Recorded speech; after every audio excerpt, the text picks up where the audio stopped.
Hi everyone, welcome back to our channel. My name is Mark from Orange Rocket. I hope everyone's doing okay. Today I want to talk about hiring help for your private label brand.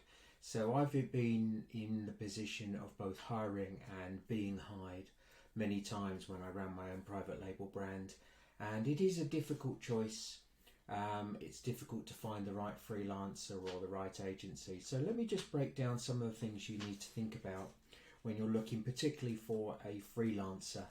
So the first thing I think you need to decide is, what are your goals? So what are you trying to achieve by hiring a freelancer for your business? Which are the stage of growth are you at? So are you a startup or even not even on Amazon? Are you in a growth stage? Are you a mature brand that needs help with driving profitability or breadth of products? Because that will really determine the type of freelancer that you're going. You need someone that's very, very good at getting products onto the market, getting them set up, listing images, reviews, all of that kind of stuff that comes with starting a brand? Or are you looking for someone that's used to working with maybe a slightly larger brand, more mature, with lots of products, and who needs help with driving profitability and looking for areas that they can improve margins or drive advertising down? So there are some considerations when you need to say, well, firstly, before you even go to market, you need to think to yourself, what is it I'm looking for? Then you need to start thinking about, what are your strengths? So, very often when we're asked to get involved, it's either a skill or a time issue. So often the brand owner will say, well, I don't have the skills to do advertising or to launch in Mexico or whatever it is, or I can do those things but I don't have the time, or a combination of both. So you need to think about, what are your strengths? If you really love doing all of the design work and research and all of that kind of stuff, then outsource some of the other things to a freelancer, and it might necessarily be more of the admin tasks. And so some of the areas you might want to think about: product research, PPC, listing design, video design, video creation, video editing, listing creation, inventory control, customer services, or even bookkeeping. Those are the areas that very often you might get individual freelancers, or you might even get an agency that covers any number of those.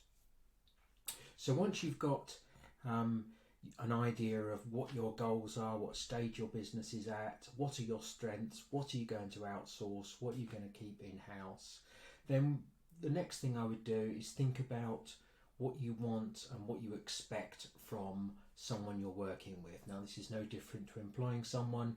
What is it that you expect? So you want clear communications. You wanted to say, right, when are you going to communicate to me? Because I've worked with, perhaps hundreds and hundreds of brands, and they're all different in terms of their communication. Some will say, I want a daily email, weekly email, monthly email, I want a video report, I want you on Slack, I want you on email, I want phone calls, I want meetings. Others will say, please don't message me, I'm busy. Just once a month or once a week is all I need. And you need to understand what it is that you as a client in the driving seat expect from the people that are providing services. So what's your communication preferences, how often, and what's the availability? So obviously I'm based in the UK, so if I'm hiring someone from the Philippines, say, then I need to think about, right, well, I need to be available in the morning, which is the latter part of their day. If I'm hiring someone from the US, then it's the end of my day and the beginning of theirs, and there's a lot of overlap if you've got clients and workers in both those time zones. Think about payment terms. Is it weekly? Is it hourly, per project or retainer? Now, we don't do hourly, we only work on retainer basis. or a per project, mainly retainer. But some freelancers might want to work on an hourly, or you might want them to work on an hourly. I don't particularly like that method, but a retainer is something we prefer. Do you want a contract in place? I've worked with many brands that and still do to this day, many years later, without a contract in place, and it's worked perfectly fine. But others, you'll put a contract in place, and it really does depend on how you feel about that kind of thing and whether it's important. If you ever have to get the contract out, ironically, you know generally you're in trouble. But it's a good way of getting down on paper what are the scope of the work. We want to avoid scope creep, so might not necessarily need to go all the way with the contract, but the process of getting a contract in place is often a good idea, because it forces you to say, what's the communications, what is it you're going to do, what's in scope, what's out of scope, as part of the contract creation. I'd also start with a small task, maybe just one product. Sometimes, in the past, not so much these days, but in the past, I've said to a client, who's just a bit hesitant, look, why don't we just take on one product or one region or one portfolio, see what we can do with that, and then if you're comfortable with that, then we can look at the others. So it doesn't need to be everything. Give them a small project. So if you're looking at taking a listing creation person on, or a video designer, just give them one and then see where they go from there. So what do you look for in a freelancer? Well, that's something we're going to talk about later in sort of like part 2 of this. So this is part 1, which is effectively what do you need to think about before you even go to any of the freelancer sites to look for someone.